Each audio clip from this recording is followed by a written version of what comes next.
Well, guys, here we are. Season's over. It's a wrap. I mean, I guess mathematically 9-8 could make it happen, but it's with Easton Stick, and it looks like Herbert's done. Guys, hey, at least we got to see Antonio Gates. That was awesome. That's pretty cool to see all that. Phil Rivers was there. Kind of sad to see the situation with Phil Rivers. And we already got Santa drinking in the by the way, I love that you took a screenshot of this because I saw them. Like, I got a screenshot. I'm trying to get it, and then I dropped the phone. I'm like, crap. And I'm like, I couldn't rewind back. And then you sent it over immediately. I'm like, hell yes. And so, guys, so good. Dumb and Dumber. So you're telling me there's literally no chance. Well, not exactly, but pretty much. So slim. Guys, let's get into it. I'm Dale Henley. You watching the Boat Bros podcast? Let's do it!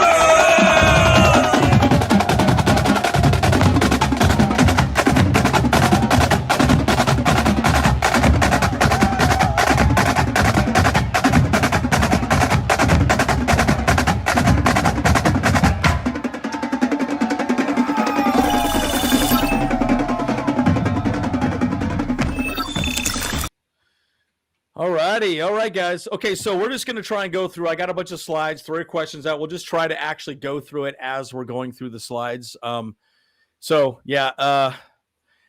have suited Phil Rivers up. Hey, Phil, you want to hop in a jersey real quick, dude? Yeah, seriously. Goodness. Hey, but hey, that Q catch was pretty sick, dude. I just about jumped out of my skin. You know, it's funny about that though. Like, in our chat thread just during the game and everything, I've always kind of said, like, there's a little bit of knock on the coaching staff of not getting Q involved with the first team offense. I feel like they were like, nope, it's Williams, Allen's, Palmer, Everett, obviously, and those are different positions. We're not going to really let QJ kind of be that guy, and like we're not allowing him to take away his reps from that guy or those guys. Injuries do happen. Wow, Williams went down. Palmer went down. Now we got to rely on QJ. QJ, I think, connects better with Easton Stick because he was working with him in the offseason. And the ball's thrown differently. I think it fits a little bit more as the Max Dugan type throw that he was used to at TCU. Right. It just made sense. But, man, I was glad to be able to see that QJ doing that. And he looked like he wanted to secure that ball. I look, there's a lot to discuss, guys. I mean, look, it's the season that wasn't, it's look, plenty to discuss. Let's talk about the positive at least a little bit. Look, let's give this man his flowers. And guys, we're going to go through a lot of this, but again, Gates, by the way, what a sick coat. I would rock the hell out of that, dude. Come on, give me a medium husky. Let's do this, guys. Come on. And Otani's going to be the backup quarterback, right? But geez. And then you got LT. By the way, James and I have met LT twice now? Do we meet twice? It was kind of a fair amount of times. Out in San Diego up at really cool. Dave & Buster's. That was pretty awesome to see him there, man. It was great. LT's kids, he would always have a bunch of kids showing up after the game and have dinner with them and everything, man. He's a class act, dude, for sure. So it's just great. And and look, he's an emotional guy. He's probably crying after the game as well because we're like, holy smokes, what happened here, guys? The season that wasn't there. And, guys, Herbert hasn't looked great. It's really been strange. Emotional damage. Yeah, we'll get the video ready for that, guys. I mean, it's tough, dude, guys. I mean, it's there's plenty to talk about. So let's just go through. Let's talk about Herbert really quickly.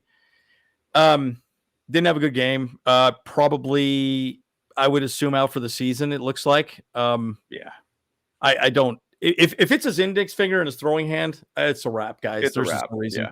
Well, the thing is, though, he didn't even show his hand. He was in there, looking like Napoleon, Bonaparte with his hand in his jacket pretty much the whole time, not showing anything off at all. I mean, at this point, I don't know what it is with Justin Herbert, but, man, he breaks his fingers too often. I mean, he's going to have those gnarly-looking fingers after his career, dude, where they look like, I remember our grandma, our grandma, showing me her hands, and she's like, you shouldn't pop your knuckles, could look at my hands. And I was like, oh, damn, yo, look at them things. What in the hell happened to your damn hands? What happened here? I was like, yikes. So, I mean, at this point, what do you have to play for? Like, why would you put Herbert back out there anyways? Being told it's you had basically, what is it? You're telling me there's a chance. Yeah. You're telling me there's a chance. And then you end up basically losing when the Bengals beat the Colts. So that kind of throws things back. The Texans lose to the Jets and got smoked by the Jets. Yep. The Raiders ended up losing to the Vikings. There's like these things that I was hoping that the Jaguars going to beat the Browns because that would really throw things off. But it's just like, when you got an opportunity, it happens. Now, once again, you can't predict injuries. That just kind of happens. And, at this point, it's, your chance of possibly going to the playoffs is very, very slim. I sound like a lunatic even saying that, but 9-8 could make it happen, but with Herbert out, what's the point of even talking about it? Yeah, it's impossible. I mean, there's no way Stick is going to be consistent enough. No, to make look. We'd have to win out at this point, and I just don't see it. So and it's not like for instance, I don't have faith in the coaching staff that they will be able to coach up Stick to be able to do a good job at this point. So it's like you go to Jake Browning over at the Bengals, looks like the second coming of Joe Burrow for the same team. Yeah. I mean, that guy's over there balling. And yeah, he's looking good, dude. Yep. I mean, that guy literally was going to take a job as a coach. And then all of a sudden he got a call from the Bengals to play there, and look at what he's at. Like, Jake Browning is looking great. I mean, that dude is working for a big contract somewhere or another. Yep. Somewhere else. He's going to be he could potentially be a starter somewhere next year. I could see that happening. So, and I don't think, guys, we'll see what happens, guys. We need to monitor. By the way, guys, please monitor the social media. We're going to do our best to monitor the social media because who knows? This might be it. Like, we all know that Staley's been on the hot seat this entire time. So this might be the nail in the coffin, guys. I mean, so again, let's please track with us, please. And then let us know if you see anything or hear anything. I mean, it's tough. Stuff. Yeah, I don't personally think anything's going to be shifted for Staley. I mean, the Spanos don't like money sitting on the sideline, and they don't like money going to waste. And they're going to basically run them through the rest of the season more. As a head coach, I think that is not going to happen. I mean, I literally looked at it and said, okay, hey, let me just look at how often we've scored in the first quarter in the last, I just chose 5 games. Yep. We scored 9 points in the first quarter. Total. Within 5 games. You can't do that, guys. So bad. In the last, 4 games, we scored 37 points in the last 4 games. It's an average of 9 points per game. Playoffs, guys. Playoffs? Yeah. Playoffs? By the way, the O-line was horrible, guys. The O-line was absolutely god-awful. Terrible. God-awful. I could not believe how bad the O-line was. Yeah. I was like, just horrible.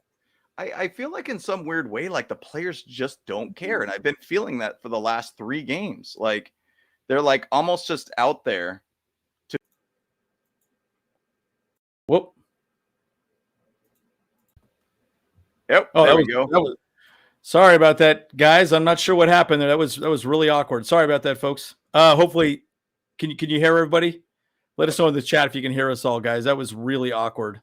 I think it was the Spanos family trying to tell us to stop talking. The Chargers trying to cut our feed. Like, shut up. Exactly it. By the way, we're gonna talk quite a bit about this, but look, Stick looked good. Let's talk about Stick. Let's stay on task a little bit, guys. Like, Stick looked okay. I mean, he looked like a backup quarterback, but again, the reality is he doesn't run the offense the way Herbert does. But Herbert didn't look great either. But you got to argue Stick almost looked. He looked all right. Like, he looked all right. Yeah, I mean, I have no problem. It's kind of fun to be able to see that backup now. Saying that sounds ridiculous. It's fun to be able to see your backup player play or backup quarterback play for once and see how he is in real game action versus preseason. But, I've always kind of thought Easton Stick would be kind of fun to be able to see him out on the field. I mean, the guy was an absolute winner at North Dakota State. Like, absolute winner. He only lost 3 games, I think, in his entire career at North Dakota State. Obviously we know guys that have come out of that school. Thank you, guys. Carson Wentz. You got what's his name? Trey.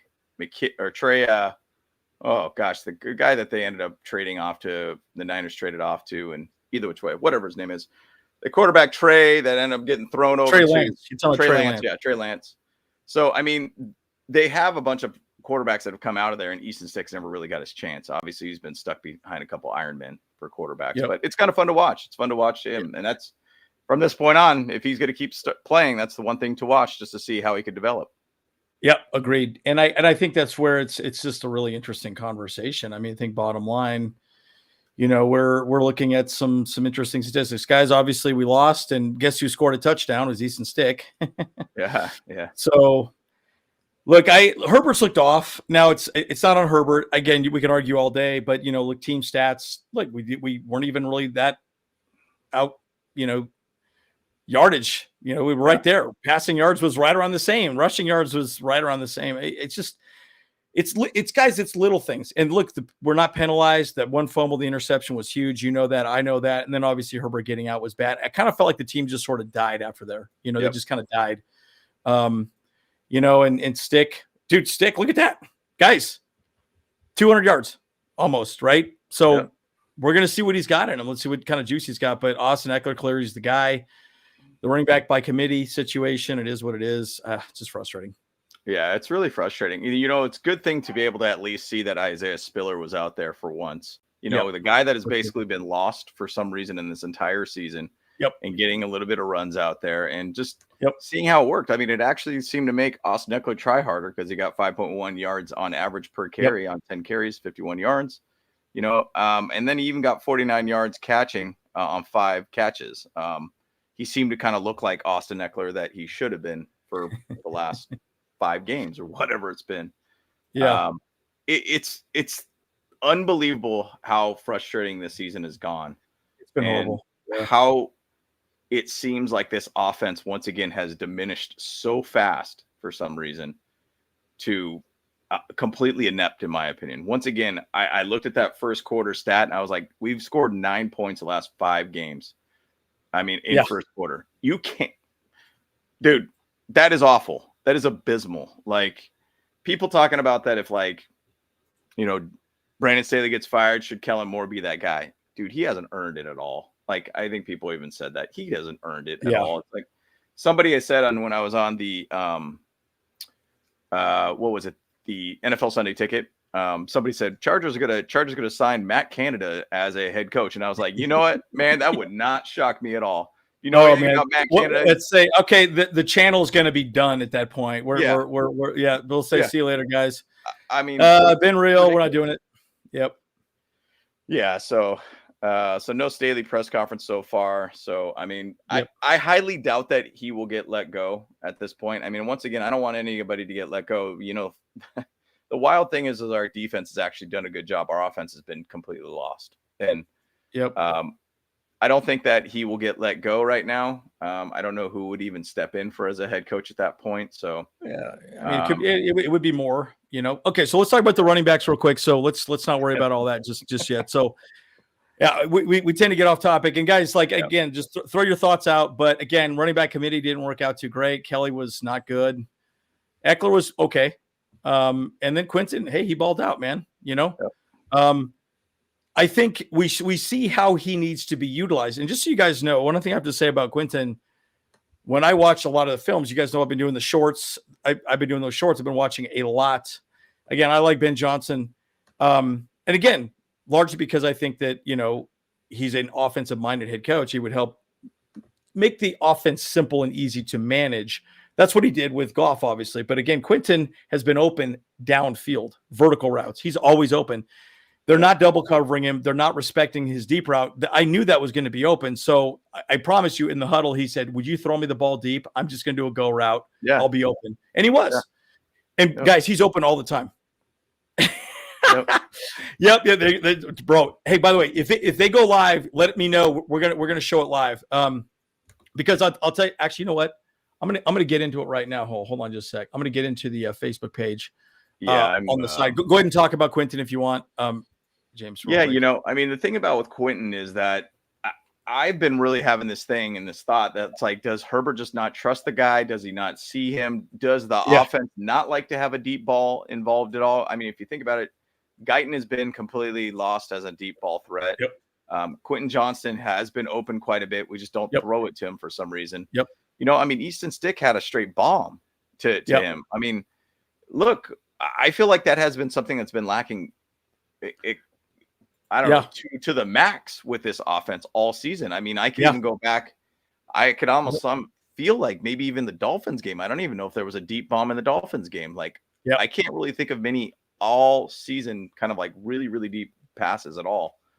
And it's just really strange, man. It's really strange to watch, guys. Like, I don't really understand how this is going. It's a really weird conversation. I'm very curious, but again, so the people that make me sad, this guy right here, Keenan Allen, obviously we got problems with, obviously I feel bad for also Khalil Mack because it just diminishes what Khalil Mack is doing for the season.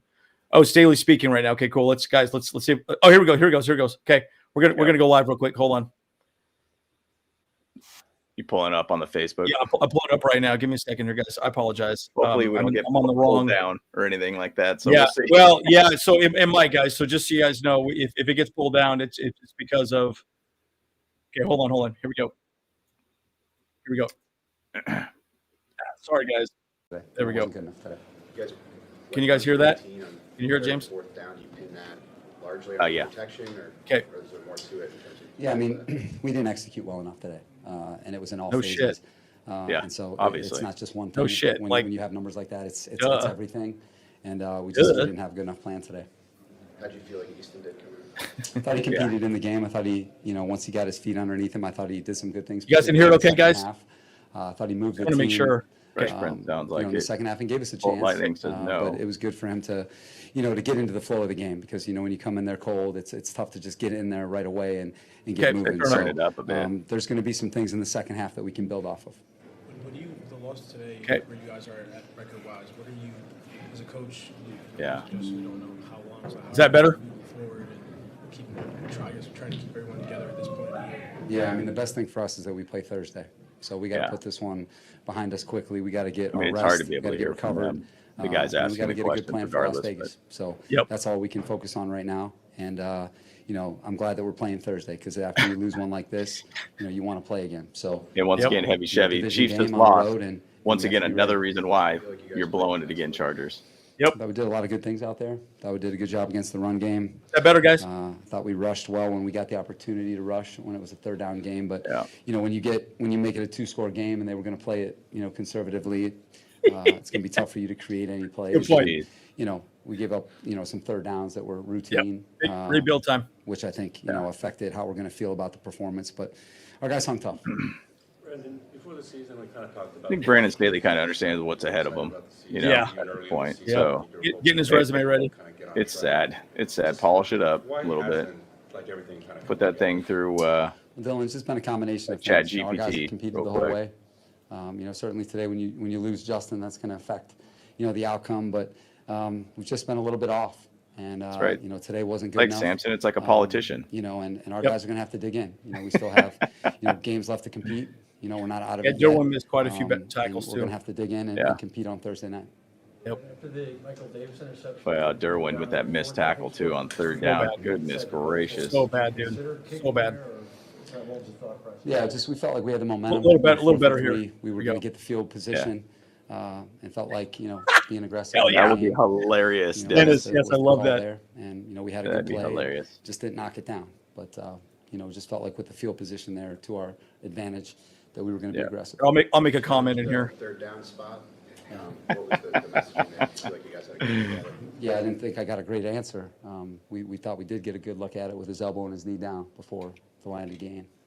And we were trying to get our way back. We felt like that That's a would've really cost the good punt. point there, And, real we Ricky would've Tan. been Like, able to gain some I mean, field there's a position. chance that we could really get something as like a big game changer and a higher level pick at this point. I mean, I hate even talking about that, but Yeah, we you did. could find another guy that could be Working to another try to, dog on your team get- somewhere. Get the field position sure. based on how the game was going, to kind of march our way back. I burned a timeout. Yeah. Who's giving you your key card? Escorts you out of the building. What happened there procedurally? We just had a guy that was in the game that shouldn't have been in the game. So one of those unfortunate, deals where we had to take one. Until that fourth quarter, been 7 quarters with no touchdowns. Yeah, the center play's been bad. I mean, I was shocked at how. I think it was 6. I think it was 6 well, sacks. it just Sacks, hasn't been just clean enough 7 in the run sacks. game or the pass game. We just have been, Emotional damage, folks. inconsistent. Yeah. out of Well, I rhythm. mean, there was And, that defense. Will Clapp looked completely lost on like 2 back-to-back plays one time. He was running around, looking around like big plays, looking around like, what do I do? Where am I at? And he was turning around a couple times, and I'm like, what is this guy doing? And that really affected so bad. Coach, how do you kind of get that rhythm back? Well, it starts on the practice field, but it's everybody just doing their part, and it's coaches, it's players, it's a combination of things. When Staley got his you have a groove back, performance like today, it's a combination of things, and you got to go back to work. We thought we had a slump buster win. In this case, we got to go back to work quickly. Yeah. We got to get right back on the practice field and try and put a good plan together. How the hell is he breathing? Telesco should be locked out of his office. Oh my God! I'm just focused on getting ready for Las Vegas. This is the worst loss for I got a team that's hurting in there. Big time. That was been a big loss for us all season. A good 2 days. We have to go in draft. If we're talking draft right now, you have got to get a center. Corey Lindsley ain't coming back. He's retiring. That's what 100% he's retiring. There's no way he's coming back. He's going to be a coach for this team, possibly for the next regime that comes in. Yeah, it has been. Just because you know the type of games. Yeah, I think so. I think if you let Staley go, you see how other teams are doing in the league. And 100%. We competed, but we haven't been able to knock them down. It's a package deal at this point. I've told you it is. Telesco can't go through a fourth head coach hiring tough stretch, at this point. But we're not going anywhere. We're going to bounce back, and we're going to be ready for Las Vegas. Where are you at? Well, he'll be ready for Las Vegas, maybe to kind of hang out there and have a good time. I mean, he'll be hitting the stripper club, dude. No big deal. Go to best friend at the MGM, the park at MGM. Have a good time there. There's a nice steakhouse just a couple more steps down there. Great. That's a good place to get some great food. And that's all you can do is good gambling there. Is continue to improve. And when you get your opportunities, compete to the best of your ability. And that's what we're going to do. We've got a good group in there. And we got to really show what we're made of because this is a really tough stretch that we've been in. I like this idea, D. We got to get ready to play Thursday night. Ryan Frickin, I think, would be the best guy to be put in. Okay, well, that's it. All right. So, I would say this, guys. If we were to promote anyone right now, I would say Ryan Frickin would be the right guy. He's the guy that's been doing his job. And I mean, he's done it well. I mean, dude, so the kick today, J.K. Scott, albeit it was like the ball rolled, but it was like an 83-yard kick, like an 83-yard punt. Like, what in the world? Popper was probably just sitting in the corner smiling. Like, no, they probably didn't let him in the room. I bet. What do you mean? You can't come in here. Oh no. They just did the conference without him there. That'd be hilarious. Yeah, I mean, look, guys, there's a lot that needs to be fixed. And again, I think it really starts with coaching. But again, one of the things I thought about a lot as well, too. Again, guys, what do you guys think in the chat here? I'm going to show you a video of Bill Belichick, by the way. It was hilarious, super hilarious. We were talking about this earlier today with the Bull Pros. Do you think the biggest misstep that Staley did this season, he stuck with all of his veterans and did not go young? Look at what the Rams are doing right now, guys. And by the way, our draft was great this year, but like I think we stuck with these. We tried to run it back again with these veterans. Yeah. If you clean house, at least at that point, you can probably not have a biased opinion. All right, let Williams go, maybe let Bosa go, maybe even Derwin James, and then say, fine, let's clean house, get some draft picks, and just reload. Let's reload and get some new players and get some fresh blood out there, make some competition happen. And guys, it breaks my heart for this guy, Allen and Mac. They're just having an amazing season, right? And, sucks, man. And then Mikey Davis comes back, gets a pick, and then we throw another pick, and good God, dude. And Asante keeps missing tackles. Yeah, I mean, it's my God, guys.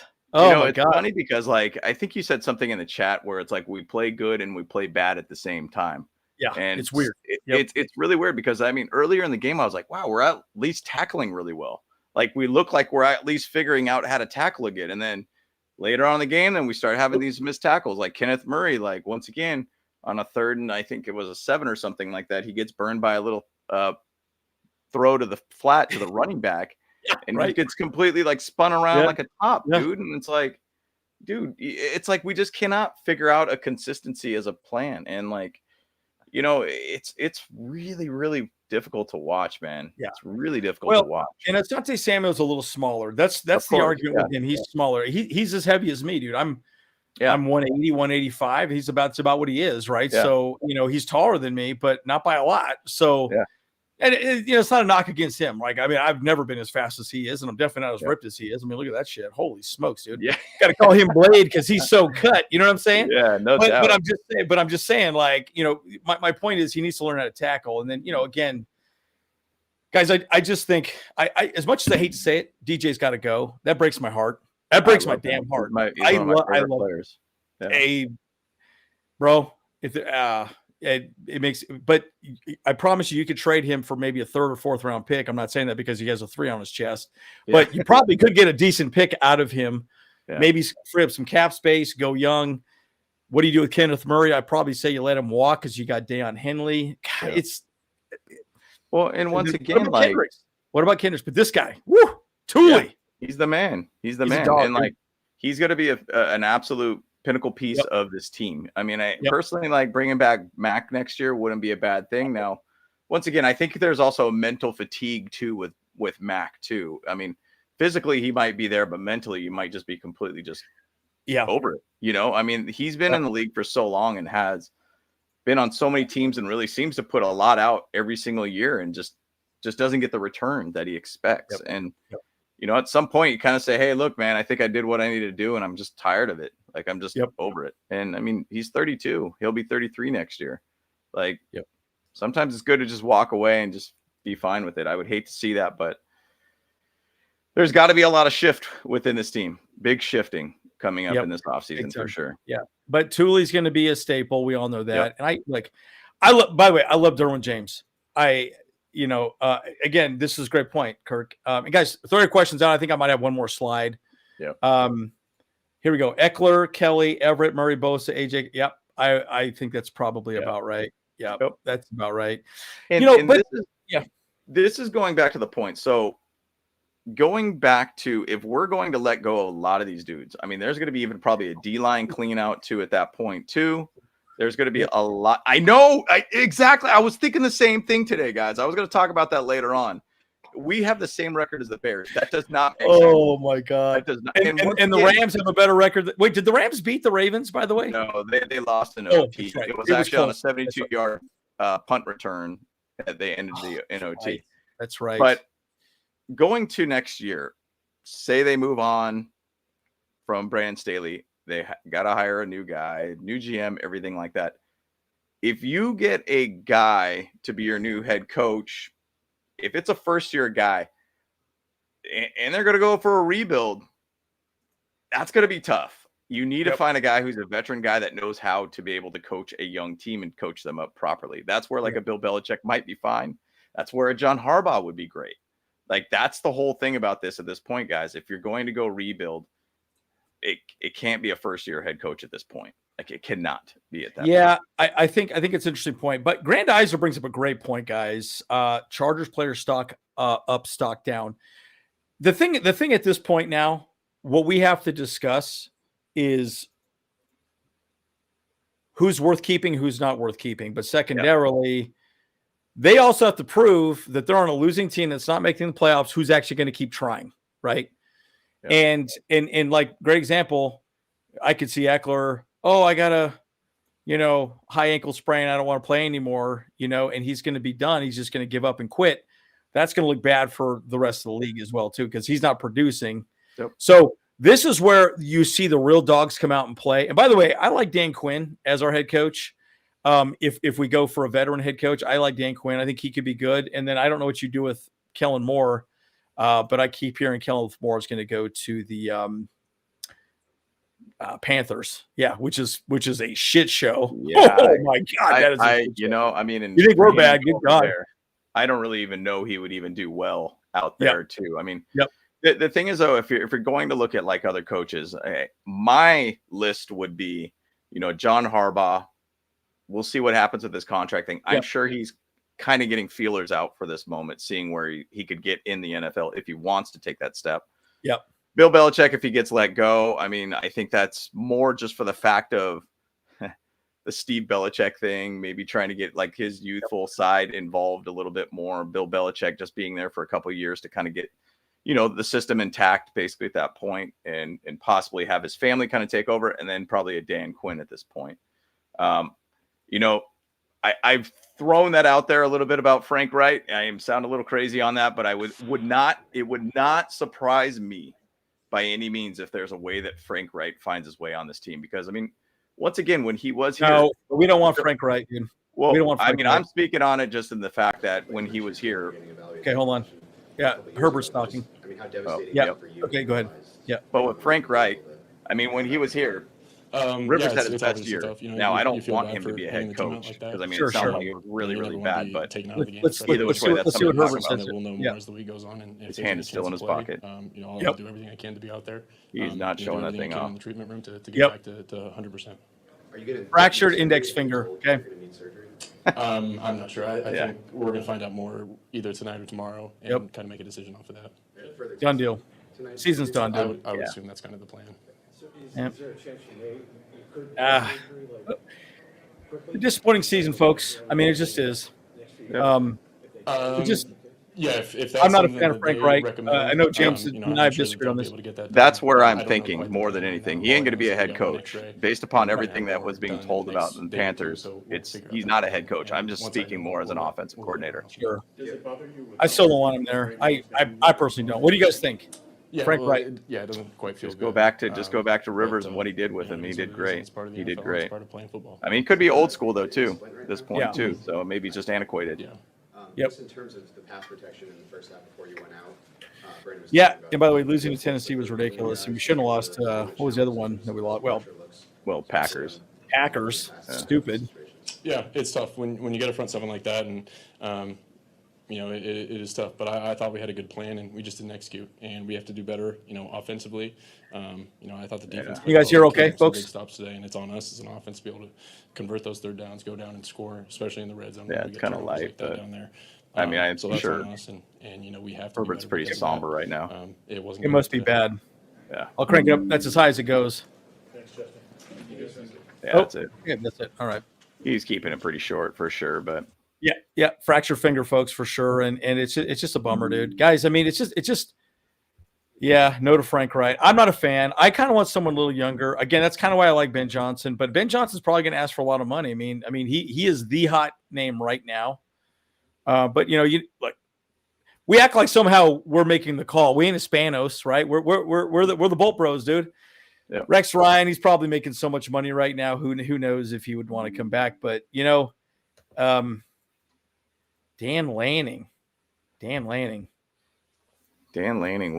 Where was Dan Lanning at anyways? Football coach. He is that's right, Oregon. University of Oregon coach. I've never been a big fan of bringing college coach to NFL. Yeah. That's a hard first time. First time. Big time. That's a big transition to be able to do something like that. I don't know that's the right idea.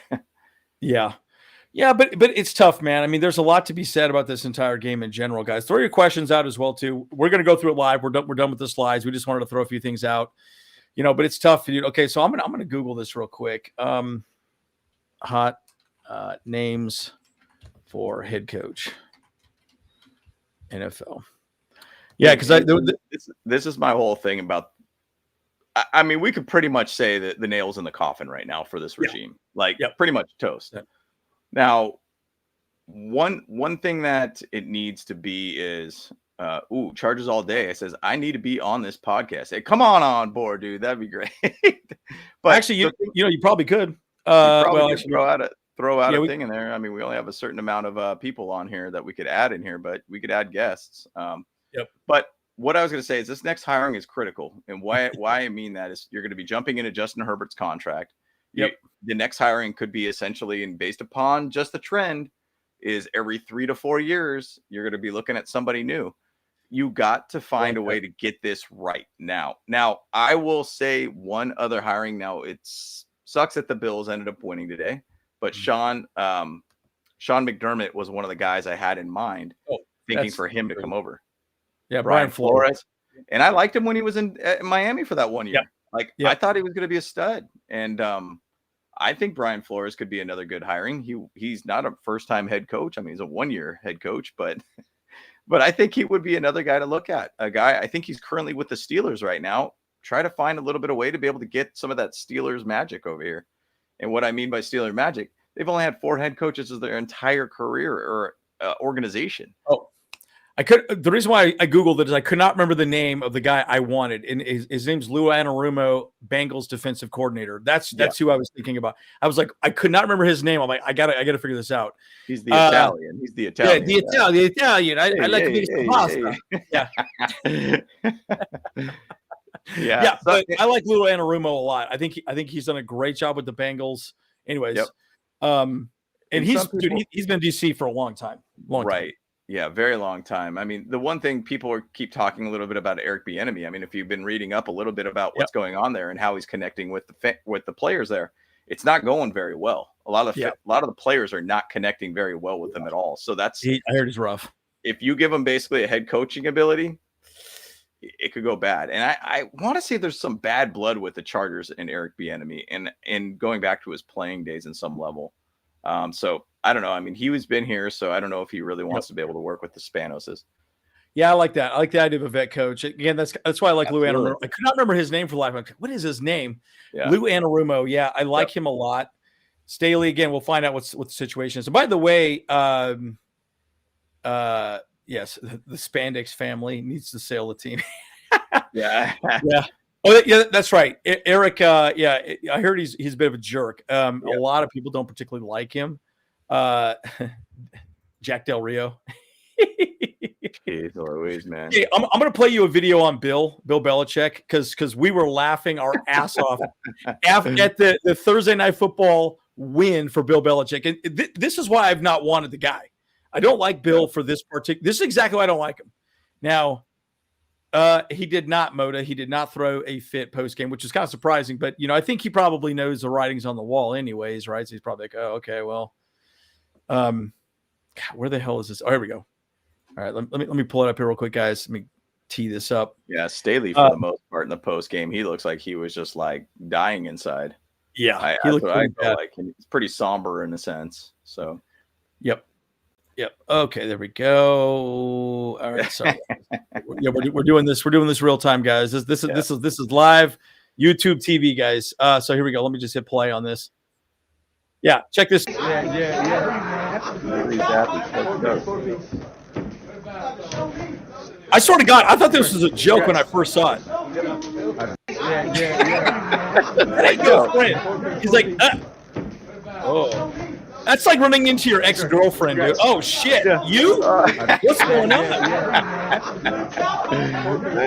It was like, when you're about to break up with your... all quiet all of a sudden. Yeah. Just like... and he told Bill Belichick congrats after he got the win. Yeah. By the way, this is his OC, Bill O'Brien. Yeah, Bill O'Brien. Please, and don't say Bill O'Brien to the Chargers as the head coach. You remember when he never protected, he blew them up. No. Do not say that. Yeah, anyways, my point is dude, looks so damn awkward. And you're like, what in the hell is going on, guys? And dude, man, I just, how about Mike Williams? I think it's funny, as I said, Bill O'Brien as head coach. Now Francisco's over there. Bill O'Brien as head coach, not GM. I mean, because I mean, Bill O'Brien, I think he had head coach GM ability with the Texans. And he basically destroyed that franchise. Yeah. I mean, he basically he almost like, it's like that guy at work that all of a sudden is like, F you, you're cool, I'm out. F you, bye. Yeah, just out. Like, that's literally what Bill O'Brien did. I mean, he just took off, dude. See you later. Sends out bad emails to everybody, reply all to the entire company. Boom, I'm out. And just walks out like a blaze of glory, dude. I'm out. See you, bud. And so, yeah, it's tough. So again, I would say for me, Ben Johnson, just because I like the idea of him being the OC and head coach. I like that. If you don't go that route, Dan Quinn, and then maybe Lou Anarumo, because I think dude, they turned that Bengals franchise around, and their defense is stout, guys. They play a lot of man. They're very good. And I think you're right. Harbaugh is going to stay at Michigan. I don't think there's any, and this is a good point. Dennis, you're exactly right. Nobody's talking about his damn age. The dude is old. Hey, let me see if I can find that video of him sneaking out, doing the walk of shame. Oh my God. I gotta find that video. Hey, I would probably even say something if you're going to look at like another coordinator of some sort. I don't know how far basically he's involved with the offense with Zach Taylor there, but Brian Callahan, the offensive coordinator from the Bengals, I don't know how much he does, but he's been 14 seasons in the NFL, 5th with the Cincinnati Bengals, basically just became an offensive coordinator in 2019. I mean, what they're doing right now with Browning right now, I thought they were dead in the water, like as a franchise. Yeah. But Browning looks like he's the second coming of Joe Burrow. Like, yeah. If you got a guy that you basically just took off the couch that was going to be a coach, and what he's doing right now is phenomenal, you got to give a shout out to the offensive coordinator at that point, or even whoever the quarterback coach is at that point. Yeah, right. Brian Callahan, right. I think I'm going to say maybe he was. Wasn't there another? There was another head coach of a Callahan's, right? What was his name? I know he had an older dad. There was another Callahan, but either which way.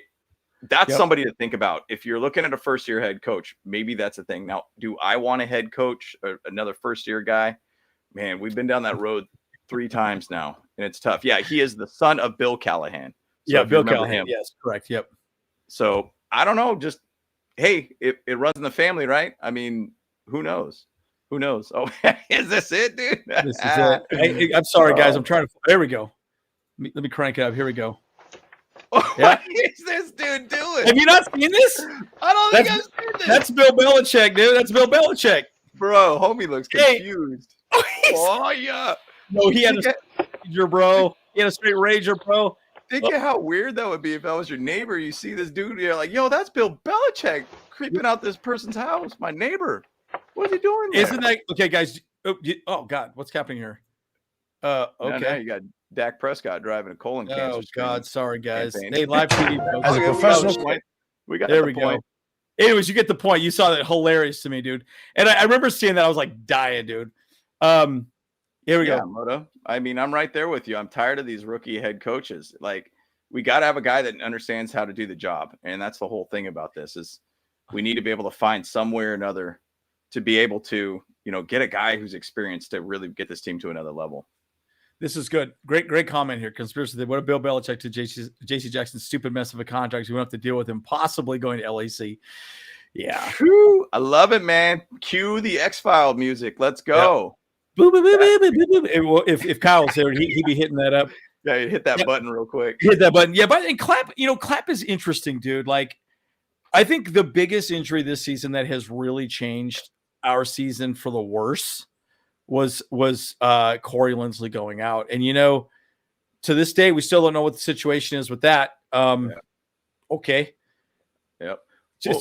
I'm telling you, it's horrible, dude. Him going out destroyed. The whole O-line, the whole chemistry of the O-line was gone. I mean, the interesting thing about Will Clapp is that obviously Lombardi was coaching him when he was with the Chargers. 2, he was also coaching him at New Orleans. 3, Sean Payton was coaching Clapp at New Orleans. He knew them. He knew who Clapp was. And I really feel they just kept kind of jumping on him this entire game. Yep. And Q, no drops. I mean, do we got a guy now? Do we got a guy? I don't know. I got a guy. So my argument, again, I've been watching a lot of film. I watch the All-22 footage when I make those shorts. And guys, he is good. Yeah. He is good. Now, I will say this. There are moments where he runs and then he'll sort of not run full steam. Yep. Right.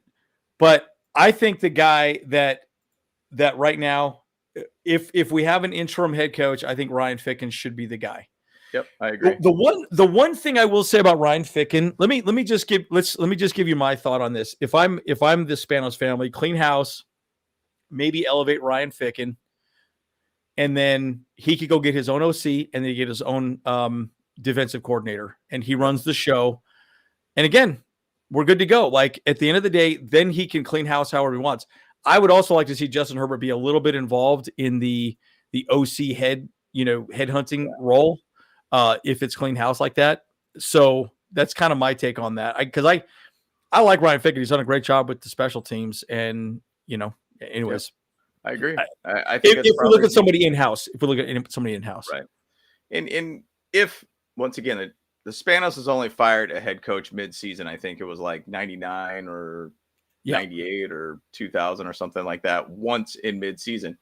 So if they were going to do it, you probably aren't going to do it right now because you're going to have to go to the Raider game on Thursday. You probably don't want to make too much of a shift 4 days from now. You're going to play another game kind of thing. You're probably going to do it after that game just to give a little bit more time for if there's a new head coach in. So this isn't really the time to do that. And I don't expect them to get rid of Staley for the rest of the season either which way. So 1998, Kevin Gilbride, after 6 games, that's right, replaced him with June Jones. You remember June Jones? He was like a college head coach, wasn't he? Yeah, June Jones. Yeah, and he was, I think, a head coach also for Hawaii there for a little while too in his later part of his career. I don't think he's in the college ranks anymore. But there's a lot of things we can do. And by the way, guys, so you bring up a good point. I think we're going to probably see more RPOs. They'll clearly bring up our third QB. Why am I drawing a blank on his name all of a sudden from TCU? Max Duggan. Duggan. Yeah, Duggan. Yeah, so Duggan will come up. Why not do a quarterback rotation? Put Duggan in there occasionally. Maybe run some RPOs. I mean, Duggan does a really good job. Use him as a running back, or put him in there as some sort of. Anyway, so there's who knows what's going to happen at this point, but it's frustrating. And guys, it's just tough, man. I feel like the adjustments he made too late. He should have made these adjustments sooner. And I'm going to eat some humble pie right now, James. You and Kyle both said something at the very beginning of the season, guys. In the chat, what do you think about this? We did not play Herbert. We did not play most of our starters on both sides of the ball, and we just never really got going. Yep. Do you think that affected the way we started this entire season, right?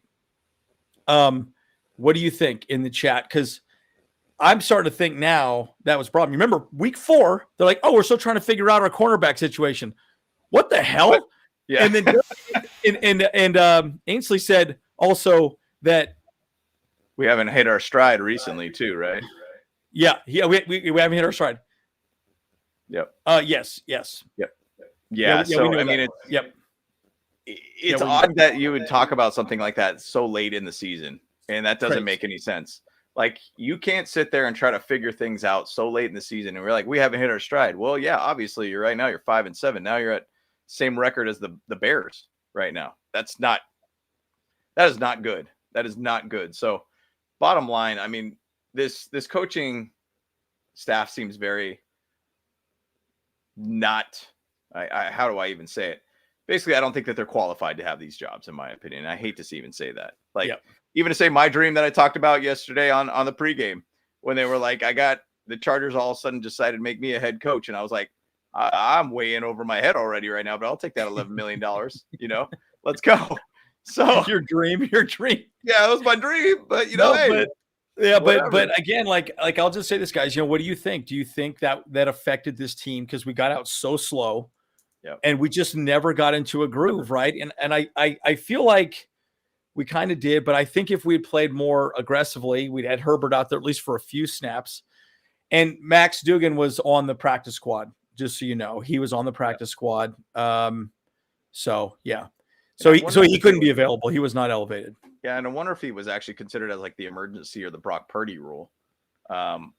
If he was on the sidelines. I mean, I was assuming he's on the sidelines. He has to be on the sidelines. He's on the practice squad. So, but I don't think he was like suited up or anything. He's probably inactive of some sort. So, but yeah. And I'll say this. So Duggan, like I said, we'll see what happens, guys. I mean, I hear this is what I hear. Larry is correct. I hear that he's going to be Carolina's head coach. Now, again, he did apply for that role, didn't get it.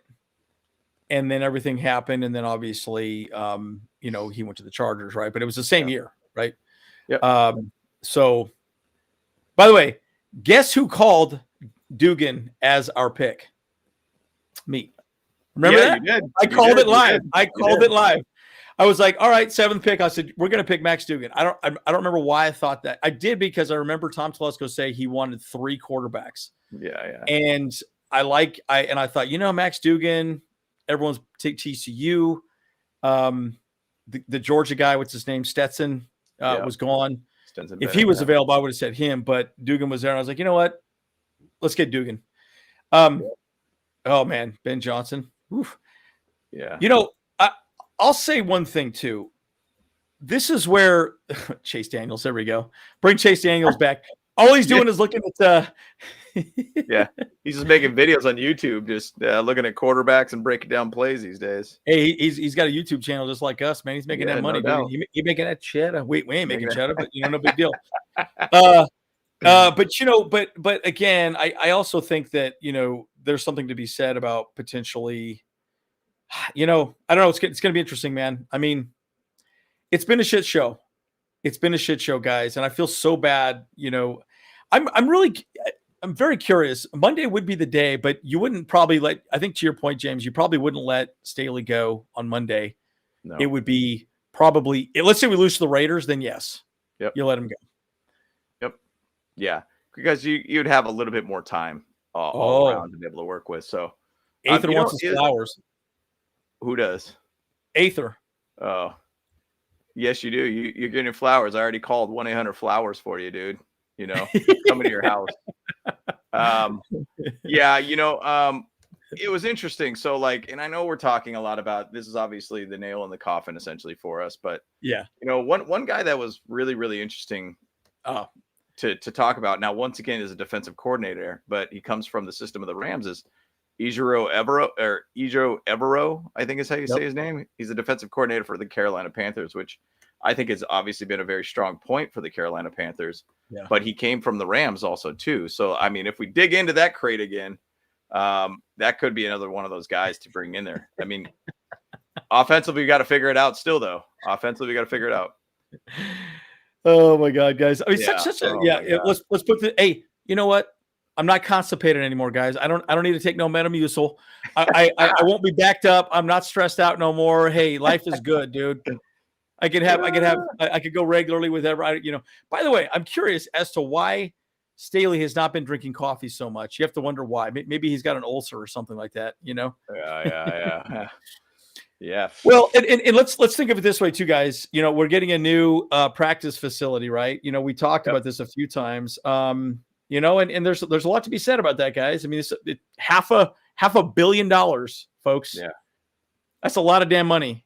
I mean, that is a lot of damn money. Move up there, everybody on the team is moving up there. Whoever's there is going to be moving up to the El Segundo area. Manhattan Beach is a big area for athletes. Yep. I mean, that's a big have once again. Yep. That investment should come with an investment on an exciting coaching staff too. I agree. I agree. You have got to think of that. You should have equated that with the building of this facility. You have to find some excitement here at this point, guys, or this is going to be a wasted $500 million. I mean, we've had some talks a little bit about what if the Spanos are going to sell? I mean, Diaz Spanos talked a lot about this team's broke. They don't got money. I mean, when they moved from San Diego and then they now built this, they are over $1 billion in debt. Yep. Now, $1 billion. This is a multi-billion-dollar franchise, give or take. Let's say market value will probably be based upon what the Commanders sold for, and for the Broncos, you'd probably say it's worth about, I'd say $6 billion probably at this point. I mean, they got a lot of money sitting on it right now. I mean, it wouldn't be a bad thing if they ended up deciding to move on, just to be able to clear that debt and move on and sit on their money. What's not to say? But it's such an integrated family-based business after Alex Spanos left, and even Dean Spanos was put together as the VP or the CEO. I think it was back in 93 or something like that too. So he's been there for a long time in that position. So either which way, I mean, it's with a facility like that, you gotta make some splash plays. You got to make some LA moves at this point. You do. We got to have some green to make a scene, and unfortunately, they're looking 100%. Broke as hell, dude. Yeah. But I've been saying this the entire time. He was going to be Big Mike's replacement. I never thought Mike, this was his final season. This was a running back year for Bosa and Williams, in my opinion. Those are the only two for sure that had to go, because we're still 20. Aren't we 20 million over the cap now? Yeah, next year, I think next year we're 40 million over the cap, right? Yeah. So when I last looked at it, it was at, and this is on, here, let me pull it up right now. Of the NFL. Yeah. So over the cap currently right now has the Chargers at, I mean, it's an interesting thing because, okay, now it just got updated. So it's actually at 42 million now, 42.1 million for 2024 over the cap.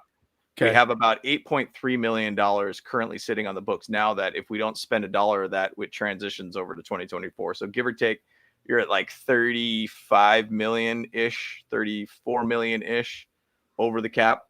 I mean, you know, just to even to say Khalil Mack, if you let him go, that's a cap saving. It's 23 million.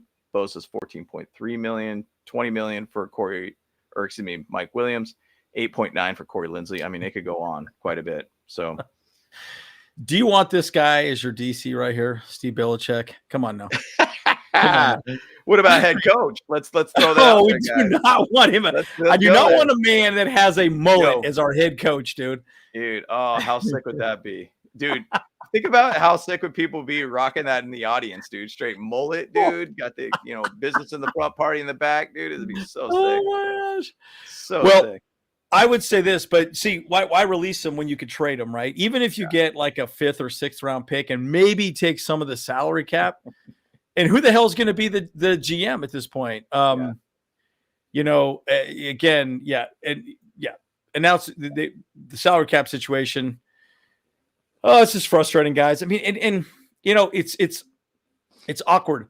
I remember watching the game and I was seeing how bad our offensive line was playing, and I'm like, wow, this is bad. Yeah. You know, like this is really bad. Oh, and Rich, here we go. All right, Rich, here we go. Here we go, Rich. Here it is.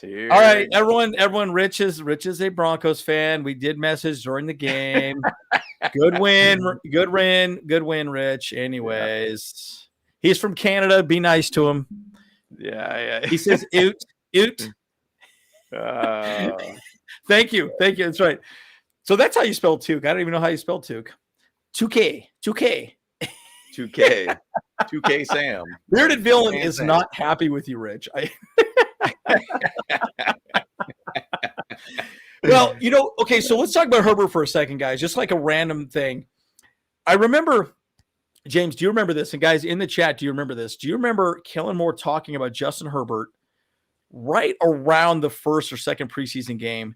And they were talking about how he was throwing the ball and fitting the ball in very tight spaces. And then Kellen Moore was like, okay, that's great that you could do that, but the play was designed to go over here. Yeah. And maybe we could talk about that later, but you're making it harder on yourself, essentially. Yep. And so I think there's something to be said about that he keeps trying to fit it in the tighter window. I don't know why, but he just keeps doing that, right? And the plays are designed very simply, right? Read 1, 2, 3, boom, boom, boom. And he just goes for the boom, or he goes for, you know, once. You know what I'm saying? Maybe I'm not saying exactly right, but he's trying to. He's making it harder than he needs to be. Yep. Path of least resistance, all that, right? Yeah, you know, but even to say in contrast last year with like you know, Joe Lombardi, how many passes did he just dump off to Austin Eckler? Over 100 plus catches. He always kind of went to the easy catch. And it's like, I think Kellen Moore was trying to get him out of that shell a little bit. Yes, I agree with that. Like, hey, man, like you need to throw it downfield. Like those little dump offs in the flat, like can only go so far for you. You have more arm strength too. So it's kind of a hard thing. Like I was saying to you, like, man, I haven't seen a lot of deep passes all this year. Like it's almost like they decided to be able to go, yeah, exactly what Richie's trying to say here. Sometimes the shorter and easy throw is better than the kill shot. And But Rich, size does matter, Rich. Okay. Size does matter. Remember that? Wait, are we talking about football here or what? Hey, I need to show the photo that Rich sent me on Facebook. That was pretty funny. Thanks, Rich. I appreciate that.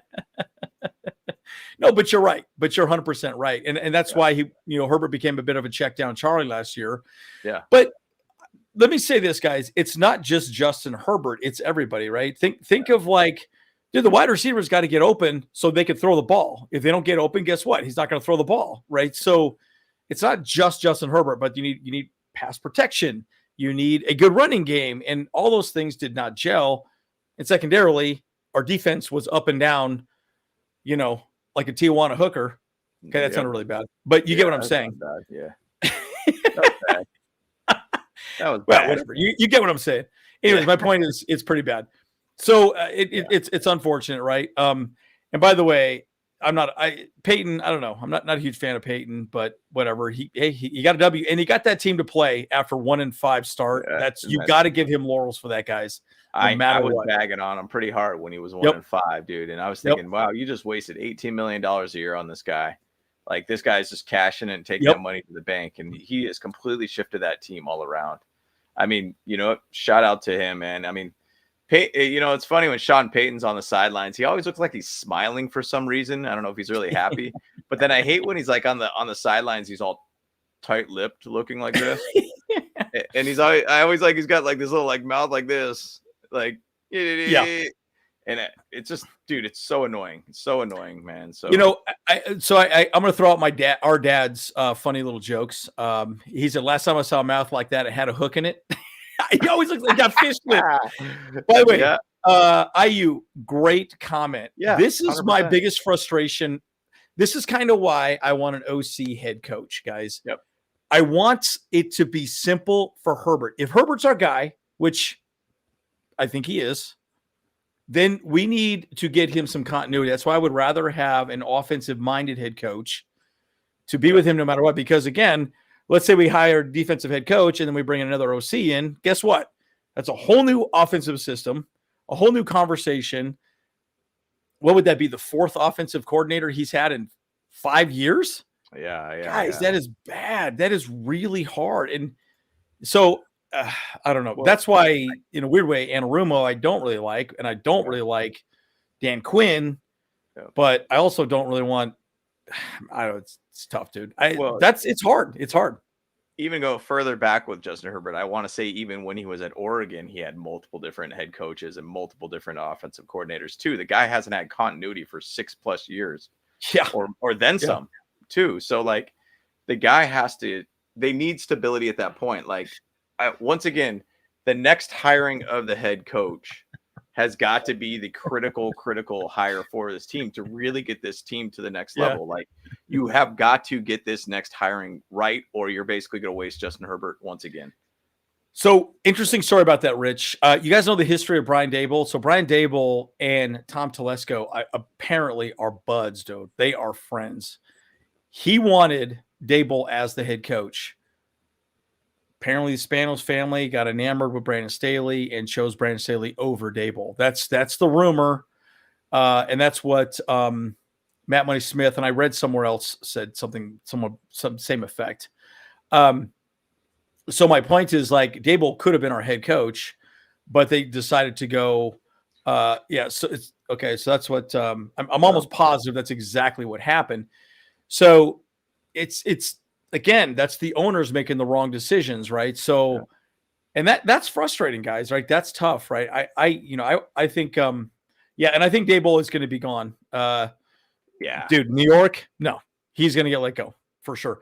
By the way, he would jizz his pants to have Justin Herbert as his freaking as his QB. Oh gosh, I mean, Danny Dimes. Danny Dimes. I mean, you had what's the Italian stallion that's there now? Like, I mean, it's like, dude, I mean, anybody would love to have Justin Herbert. The thing about it is, I've always kind of looked at Brian Daboll as baby. He looks like a baby version of I don't know why I think this, but like, I think he always looks like a baby version of Andy Reid for some reason. He's kind of like a guy that you could go and eat some cheeseburgers and fries with all day. No big deal. Like, just go hang out. Let's go to the In-N-Out Burger and let's go grab some fries and cheeseburgers. Yeah. He looks like that guy. So I don't know. Who knows? I mean, there's going to be a lot of head coaching jobs available next year. Yep. I mean, there is going to be a lot of them next year. You know who I nominate? The Bolt Bros. Guys, let's do it. Let's do it. My dream the other night was phenomenal. I was going to get this team going. Like, you pay me $11 million, Chargers, I'm ready. Let's go. Yeah. I'm bringing in my bros. I'm going to bring in some, we're going to bring in a legit team. This team's going to be dope. At the minimum, it's going to be a funny show to watch regardless, man. Like, it's going to be great. We're going to bring in The Rock. The Rock is going to come out. The Rock's going to say, he'll dude. Man. Hey, best show in SoFi, dude. Let's go. Who's that guy that comes out and like, let's get ready to rumble? We'll have that guy like say something like it's that'd be amazing. That'd be amazing. Oh my dude, God. That'd be great. I love it. Oh my God. And, hey, we're gonna bring back the Chargers cheerleaders too. The Charger girls are gonna be back. You gotta do that, dude. Yeah. That's my point. And everyone takes a blue chew before the game and at halftime. We 2 blue chew games. Every time 2 blue chews. Oh man, let's go. Let's go. This is gonna be great. I can't wait. Can't wait. Like again, there's a lot to discuss, guys. It's crazy to me, man. I mean, oh, Kyle's gonna be the new head coach. I love it, man. Oh hell yeah. I have a Super Bowl with my flag football team 2 years ago. Now, if we were playing softball, guys, I've won many championships in softball because all I do is hit nukes, guys. All I do is hit nukes. That's all I do. Softball, football translates a little different, bro. I'm just exactly right. And pickleball doesn't really work as well. We play some pickleball, don't really work out too. Madden football, dude. I'm like undefeated in winning the Super Bowl in Madden, dude. And all day, dude. No problem. Easy. 4th down calls, guys. We were 0-4. It seemed like I think 0-1,000. I mean, the thing bad. about it is like that early part of the game. Put Brandon some points Staley up. put points up. Just put points up. Like, I understand, like, dude, it's just the way that our offense has been operating. You can't go out there and just think, okay, we're going to have the guy that's going to catch the ball at the right critical time, whatnot. Our offense has just been a mess of dropping the ball and just take the points. Because, I mean, really, the beginning of the game, if we hit those field goals, at least the first one, we probably could have had, not that pick that basically ended up being a touchdown for the Broncos just because we had a switch of field positions at that point. It could have been a 6-0 game, Chargers, with the advantage at that point. But either way, guys, I mean, hindsight's 2020. This is where it is. And guys, check this out. This is I just saw this. Yeah, we are 0-12 on 3rd downs. Yeah, holy smokes, guys, that is bad. And we were 1-6 on 4th down. Yep. Now again, we lost. Yeah, and again, the 4th down that didn't matter at all, but oh my God. Yeah. Okay, this is what I want. I want Spanos to sell the team, Jeff Bezos, somebody that can just throw some money out there. Yep. Bolt Bros sponsored by Bang Bros. Ouch. That's right. That's right. We can make some real money then. I like that. Horrible football, guys. I mean, seriously, 0-12 on 3rd down. Guys, that is horrible. I'll give a little shout out to HH4. I remember him talking quite a bit of smack about the Chargers and how they're going to be such a bad team this year, and he did say that. all that kind of stuff. And hey, man, I'll give you a shout out on it, man. We all got fooled. HH4 is the Nostradamus of this channel, and like he was talking a lot about how this season's going to be bad. Dan has been pretty critical there too. It's wild to be able to see that. And the thing about it is we got so enamored with the talent. We got so enamored with the potential to this team. That playoff loss against the Jaguars has really been a hangover for us. Yeah. It's been a massive hangover for us. And to be honest, if you really look at the last 2 years, we're barely just getting by too. At some point there's going to be a boiling point where it's just going to crumble. I mean, you could only hold on for so long. I always kind of feel like it's like you watch Game of Thrones and Hodor, when he's holding the door. Hodor. And he's Hodor. And it's like, the skeletons are coming through. Like, you're just like trying to hold on. And eventually that door's going to bust, right? Like, best show ever, guys. Yeah. You know the way you said that, you said you got honeypotted, or what do you want to call it? Catfish. Yeah. It's kind of like an online dating, right? Like you meet somebody on Tinder or whatever. You're like, oh yeah, she's looking good, dude. You meet her. Yeah. She's 40, 50 pounds overweight. You're like, God damn it. I got catfish. What the hell just happened here? I want my refund back. That's how it was. That's how it is, guys, right? You're like, oh my God, I'm going to leave her on the corner. Hold the door. Hold the door. Hold the door. That's it. We should probably make a meme of that. Like where it's like Brandon Staley being hold the door. Hold the door. I love that, dude. I love Yep. That's and guys, and by the way, guys, I'm just gonna say this too. We should have taken the field goals. I don't understand it. Like in a game like that, at least take 1 or 2 field goals. Dude, you 100%. Got you got Dicker the kicker. That guy don't miss. He's automatic. He's automatic. He is automatic, guys. Yeah. He's automatic. And we try to get you guys. This is. I mean, I need to take like triple my Adderall right here to just go through this. I'm trying to read and have a conversation. It's like nuts.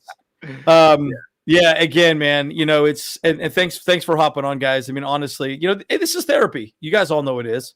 We got kicked in the dick all season. It's pretty exciting. The blue chews ain't working. No. And take the points, guys. Especially in a tight game like this. And guys, we all know that the Broncos look. The defense was on the field way too long, and they could not stop them that last drive, guys. They could not stop them that last drive. I was so pissed off. And it was so the Broncos had the ball, or I think it was like an 8 or 9 minute long like drive too. I mean, it was the Broncos knew keep the ball and just keep it going. Like don't give it back to them at all. And the unfortunate thing about it is the defense did a good enough job. It's just the thing is the offense wasn't helping them at all. Like the offense gave the ball back to the Broncos too much, and that's what it was. And it was stick. Time of possession, 33 minutes by the Broncos. Chargers had 26 minutes. And we only punted the ball 5 times, and they punted the ball 7 times. Of course, went for it a bunch on 4th down 6 times. So, just there's so much to discuss on this, guys. I mean, it'll be interesting to see how it plays out. The bearded bro. Yeah. So he's at the game, Rich. He's at the game. So he's driving home. Yep. Probably gonna, I don't know, lick his wound somewhere. I don't know. He's with his girlfriend at the moment right now too. Actually, Rich, if you're willing to become a Charger fan, we'll have you on our show now. You just got to talk about the Chargers. So we've been trying to replace Kyle for a while, and you do have a beard anyway, so that works too. So there you go. We'll just call you Kyle from now on. Oh, we got a Broncos fan. Hey, by the way, get to know the Wild Wild West podcast. Richie that's his podcast. So check them out. They talk quite a bit about the Wild Wild West. All the AFC West teams, Broncos games, all that kind of stuff. Great podcast. Oh, this is a great point too. Yeah. It is what it is, man. It's unfortunate, right? Fire Popeye and Staley. This is a great comment right here too by Mac 180. The irony that Lombardi generated 24 points against Staley's defense sums up the entire Staley era. Yeah, they let him go, and he came back and beat the Chargers. And hey, it is what it is, man. Guys, I think also having what was that, Kyle or James? No. This one's a good point here at Dan's point. He says Chargers have finished 3rd or 4th place in their division 7 times in the 10 seasons during Telesco's tenure. Yeah, it's done. Not good enough, guys. Not good enough. Yeah, he's got to go. I mean, at this point, it's basically a package deal. Brandon Staley and Telesco. 3 strikes and you're out, right? He's had 3 head coaches that he's hired in. It's not going to work. And I really, truly feel that the Spanos need to really dig deep and realize you move from San Diego to LA to make a power move, right? Yeah. It's not to be making the same exact moves you've been making in the past. This is about making a power move, make your team better, make it in a much larger market. In LA, if you ain't making big moves, you're basically going to be a lost team at that point. You need to be able to make the right moves at this point and get out of the way of decision making. Yeah, it's tough, man. And Telesco's picks, it's been tough, man. Again, that's the whole conversation around the new head coaches that keep getting brought in, new theories, new thoughts, and Anthony Lynn drafted differently than Brandon Staley, and so it's tough, right? I think that there's a lot to be said about it, and I'm not a huge fan of Staley's picks, and it's really interesting to me that the Chargers defense has played better now when they were so bad all season, right? Yeah. Up until this point. And I'm like, where the hell were you when the actual offense was playing well, and we could have actually won all these like really close games. And of course, hey, it doesn't matter either way. If Herbert's out for the season, it won't matter. I'm not going to win a Super Bowl. So what's the point, So there's just a lot to be said. And again, just got back from work. Should you watch a replay of game? No, probably not. I mean, it's up to you, man. You're kind of bored. Why not? And Daniel, if you want, like, I'm going to be chopping up the game and doing shorts, so you can go through it pretty quickly and just sort of watch it that way. I like to put my commentary on some of these little thoughts. And again, I think, Keith, you're right. I think we should have used QJ a little earlier, and he looked good out there, guys. He looked fine. And I just, there's so much to discuss on it, right? So Yeah, no trade up, guys. It's one thing that I will say. If anything, trade back and get more picks, like Belichick always does. Yeah. Yeah, and this is a great point, Goomba. He made changes only when he had to. When he knew, oh my God, we are in real trouble. I'm about to lose my job. Let me make some changes. I felt like the word is, there's an old saying, pride cometh before the fall. I truly believe Brandon Staley was too prideful to make any changes. No, these are my guys. I'm not going to make any changes. Why? Why not make changes? Right? Like fix something. You're this pattern match zone is just not working. And again, I think the new defense for the NFL is probably going to be more man with two high safeties. So they're going to play more of a variation of that is what I think. I mean, that's basically what the Cowboys run for the most part. And they've been pretty good. Yeah, pretty tough. Yeah. Stop a coffee. Yeah. Yeah. And it's weird though, guys. What do you think about this comment by Dan? Do we have a lot of holes to fill in the offseason? I don't really know, man. I kind of feel like we're fine, but we need to be coached better, right? I think that's more the problem is that, but I do think we're going to get rid of a lot of veterans, right? I think Williams will be gone. I don't think Allen will go. They'll probably try to restructure his contract somehow. Yeah. But if you could trade, Bosa, Williams, maybe Derwin James away, and then just rebuild, get younger, get as many picks as you can, then I think you could be okay. So, I mean, there is a big potential that, we could have a fair amount. Like the reason why I'm going to say is like, that's a good point. Yep. Yeah. Because with the wide receivers, you think about it. I mean, Josh Palmer will probably end up being a starter next year. Good point. Davis is gone. Yep. Yeah. So if Williams ends up leaving, he's there. Quentin Johnston, Darius Davis will basically be a third or fourth. I mean, personally, Alex Erickson, I think he should stick around too. I think he does well. He has done well. I mean, he did have a fair amount of targets. It seemed like he started the game for us this game. Yep. Tight end wise, that's kind of a mess right now too. Running back is a big thing right now. I mean, we got to find something out. Is Isaiah Spiller that guy? Is Joshua Kelly that guy? Obviously, Austin Eckler's gone. There's no way that we're going to sign him unless he decides to take a really small contract, which at this point, Murray's gone. So. Yep. Yeah, Murray's gone. Linebacker is going to be a thing. Safety is going to be a thing. Cornerback, I think, could be a thing. So it's tough to say, guys. I mean, I think we're going to get really, really young next year. And, I think that we got to stack. We got to stack a lot right now for next year. And get them some damn blue chews before the game, dude. Just rock hard right before the game. Get out there. Just get it going, dude. And Gilman might be gone too, guys. Gilman. Wait, actually, wait. Isn't Gilman signed for a 2-year contract? Yeah, I think he is. Let me look right now. I'll see what Gilman looks like right now. I want to say it's last year, though. I want to say I like that. I like that, Javier. How do I get a refund on my NFL Sunday ticket? You know what? My team lost more games than they won, so I want my money back. Yeah. I don't see Gilman on the payroll for next year. Okay, so he is gone. Okay. Yep. Yeah, I would think they'll probably keep him. You could sign him pretty cheap. They need some liquor store rhino pills. Yes, they do. Yeah, it's bad, guys. I mean, it's tough, man. I mean, look, yeah, and again, by the way, our tight end play blocking has been god awful, dude. Guys, god awful. Again, I have said this, that I've been watching a lot of footage of our plays, and the plays are good. The tosses look good. The line looks okay, but oh my God, they're getting right past every tight end.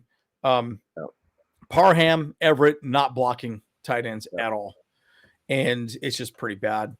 And I feel bad for Mac. I mean, for me, Mac is bad because, and I would say this: you keep Mac and Thule. Hopefully, you get Mac back for one more year. He's gonna want a buttload of money, dude. I mean, he's gonna want so that's gonna be the big decision right there, right? We have him next year too, don't we? Isn't Mac signed for next year, James? Yep. Actually, why don't you pull it up? Why don't you pull it up? We'll talk about that right now. Yeah, pull that up. So, because let me. Whoa, just lost you for a second. There you go. There you go. I got you. Yeah, Mac and Thule. All right. Yeah, it's been weird seeing how bad Derwin has played. God, God, and well, by the way, Mac came here to win a ring. You guys know that, right? Yep. I promise you, Brandon Staley sat him down and said, dude, you want to win a ring? We are ready. And dude, it just didn't work out clearly. And, dead money, JC Jackson. Yeah. I mean, it's crazy. I mean, we got Dustin Hopkins still, Trey McKitty, nothing big there or anything like that. But that JC Jackson, $20 million. Mac right now, if you cut him pre-June, it's $23 million that you save. I mean, we, have dead money of $15.2 million on that. We're $42 million over the salary cap at this moment. Bosa, it's a $14 million cut. At this point, Joey Bosa constantly keeps getting injured. So it's really tough to be able to want to keep him around. They don't like money sitting on the sidelines, right? And it's almost too common with Joey Bosa at this point. So let me just say this, guys.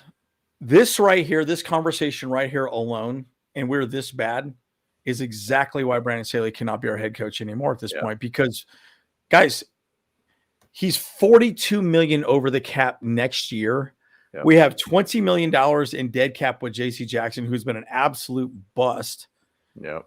Sorry, dude. You sat on Spanos' lap and it didn't work. It is what it is. So, dude, yeah, we get a fifth rounder, let's take it. If we can get 100%, guys. Yep. Fifth rounder for Bosa, maybe a fifth rounder for Williams, maybe even a fourth. Who knows? Who knows? Who the hell knows? And who even knows who's going to be our GM at this point? And I think Telesco's still going to be a problem. And look at this money problem. This is a money problem. Yep. And this is in 2025, just to kind of give you a comparison of how many Joey Bosa years we have with him. So we still have basically 2 years under contract, or actually 2 years under contract with him. We have to basically find a way to shift this money around. Now, you could obviously extend out and push out some of this money, kind of clean it up. But, at the same side, 2025, we've got plenty of money. You just have to basically start shifting things around. If you want to run it back with, say, Khalil Mack or whatnot, I mean, he's going to make $38 million towards the cap next year. $36 million with Joey Bosa, $32 million with Mike Williams, $34 million with Keenan Allen. You could shift this stuff around a little bit, but gosh, it's a lot. At that, guys. See, this is also the act of a desperate GM. Yeah. We've got to win. We've got to win. We've got to win. And please, if the Spanos family keep the team, which it looks like they're going to, fire Telesco. I know they're boys. John Spanos and Telesco are boys, but dude, if I'm John, I'd sit him down and say, dude, I got to make a change. Yeah. The fans, and Mac, I would bring Mac back. I would probably extend him out, try to extend him out one more year, maybe make it a 2-year contract. It's going to be fat money, but dude, look at what he's done, dude. You got Mac and Thule, and then you can maybe pick up another edge. Of course, actually, Hollins has looked pretty good. Hollins has looked okay. You could probably sign him pretty cheap. Well, I mean, you could say Chris Rump. I mean, he'll be back around, I think, next year. Now, I don't think Chris Rump has been really, really that good in the sense of being effective. I mean, he still hasn't been able to put a lot of weight on or anything like that. But as a depth piece, he's not bad. I mean, personally, it's if I'm looking at the top 3 picks right now, we got to find a way to get a center. We've got to find a way to be able to get I mean, there's a possibility just some sort of nasty D-line guy, somebody who could be that dude that really, really gets a little bit of edge on that D-line. I don't know. I feel like there's a lot of holes going on with this team, and an edge guy too. I think just build up as much as you can on the lines. Once again, Bobby Ross was one of our, is still our most legendary coach in the sense because he got us to a Super Bowl, in my opinion. He said you win and lose games on the line, and you have to find a way to build a nice O-line. If you look at the Lions, they got a good solid O-line. They got a good solid D-line. That's the thing. That's how you win and lose games, basically. Yeah, and you win and lose games by not taking a Blue Chew before and during the game. Okay, man, we're really trying to reach out to Blue Chew, aren't we? Hit us up, Blue Chew. What's up? This is a good point. Spano kids are trust fund babies. Yep, that's right. Yeah, they've had their asses powdered forever, right? Yeah, and it is what it is, dude. Yeah. Yep. By the way, we're also the brokest team in the league. James, what were you saying that the Chargers? I think we what was it? Fifth. I think we're the 5th worst team in profitability in the NFL at this time. pretty bad. I mean, that's not good. I mean, it's once again, it's generational money for us for what they're making as a profit, but at the same side, like they're not very profitable at this point. And that was a article from last year. So who knows where they're at this time when they put in another $500 million towards a new facility. Yeah, got to storm the facilities, dude. Just like pitchforks or something like that. Yeah, pitchforks. Yeah. Tar and feather them. Yeah, and again, like cornerback. Yep. There's a lot of things, man. And I don't think we're going to re-sign Eckler. Hell, I thought Eckler gave up on the team, man. And clearly, he showed that he's the running back one. But and yes, we have no home field advantage. I think we saw the only meaningful game from this point on for the Chargers until next year. Yep. So you're telling me there's a chance? Well, I guess there is, guys, unless Easton Stick all of a sudden becomes absolutely incredible. But yeah, I kind of doubt it. I'll say this. I think they looked okay, but the Chargers made a lot of stupid plays, and Herbert didn't look great. But again, once Herbert went out, I think the team just kind of looked at each other and said, well, that's it. I just kind of felt like the team just gave up, you know? It's pretty bad. Yep. Pretty bad. Yep. So it's there's a lot to talk about. So guys, maybe we should wrap up. We're an hour and a half of our cry session. So I'll give my thoughts, and then James, you can go last. Cool. Again, guys, like and subscribe, please hit that button, please. It does help us out. Like I said, again, we love chatting with you guys. I mean, honestly, we just love it. It's important. Coaching, of course. Yes. And I think it could happen on Monday. Who knows? Look, I'm just going to say this, guys. This was a disappointing game. This is a disappointing season, right? And this is where Staley sat on Santa Spanos' lap and said, I want this, I want that. Daddy, you give me this. Santa, you give me that. It didn't work. And it is what it is, guys. At the end of the day, it's a performance-based business. And he's had 3 years. Guys, we've been the 30th ranked defense in the NFL the entire time he's been our head coach. He's not a defensive guru. Whatever he's trying to do did not work out. So at the end of the day, guys, it is what it is. And you're right. They might not fire him till the end of the season, but, we'll see. Thank you, Michael. I appreciate it. So, appreciate it. James, final thoughts? Yeah, man. And look, guys, I mean, there is a lot of talent on this team. There's a lot of things that we do look forward to this team. I mean, I know in the sense this season is essentially over with. But you know what? Look, I'm going to stay bolted regardless. I'm going to still be here watching the games. We're still going to be able to enjoy them as much as you possibly can. And next thing that I'm just really rooting for is that we get a solid set of coaches here to really get this team in the right direction. I hate to think about, having Phillip Rivers at the game today and seeing him there at SoFi. I don't think he played in SoFi when he was here. Actually, he did not play in SoFi when he was here. He ended up going to the Colts. I don't think he ever played the Chargers at SoFi in his 1 year being with the Colts. So bottom line, I don't want to see that same path go down there for Herbert, where it just ends up becoming a mess and he's part of an organization that's just basically going to waste away his career and everything. And there's a countless amount of people that have been in this team, in this organization, that's been that way. And I really want the Chargers and the organization, the ownership, Spanos says, get it right this time, guys. Get it right for this time. Please spend money where it should be spent at this moment. You spent money on a lot of players, but you didn't have the chief in mind that actually got the players to play correct. So I'm just very much looking forward to seeing the next step with this team, and it's going to really dictate a lot what's going on with Justin Herbert's legacy. And it's sad to hear with the media basically just jumping all over Justin Herbert and how he's not this talented dude, and he really is. And I hate seeing that where it's at right now, what it's going on. We need to get this right, guys. We need to get this ship straightened out and get it down to the right direction here. So stay bolted, guys. And we do this channel for you guys. And we just love to be able to have a vetting session with you guys too. So this is about you guys too. Yeah, and we're going to get into all this stuff. Now these conversations matter, so we'll probably start looking at maybe some drafts, little things like that, at some point. I think we'll probably do that once we're mathematically eliminated. I mean, yes, we lose to the Raiders. Well, okay, let's just say this. If we lose to the Raiders, I will probably jump off a bridge because I hate the Raiders, as we all know. FTR. If we beat them, we have swept them this year. That's great. I'll take it. I'll take it. I'll take it. The Ray turds. Yeah. Done with the Ray turds, man. I'm done with them. Done. Yeah, and you're right, guys. Herbert can only do so much, guys. And look, the wide receivers got to get open. The offensive line needs to be good. Yeah, we'll talk about this forever. I'm going to wrap up. I'll do my final thoughts video tomorrow. Obviously, look at the footage, do some shorts. Not a lot of great to look at on that, guys, especially in some ways, but it'll be interesting. There's a lot to be said. I know a lot of people keep talking about what's that guy, the guy from Bama, Kool-Aid McKinstry or whatever his name is. Kool-Aid. I want a guy named Kool-Aid, dude. Like, I'm like, yo, dude. Kool-Aid, bro. That's a dope name, dude. So we'll talk more about the draft, all the above, right? At the end of the day, we all know the season's fairly over. Well, it's over. So it's over. Let's just call it. Let's call it. Yeah. All right, guys. Well, we are the Boat Bros. We'll see you guys in the next one. Go.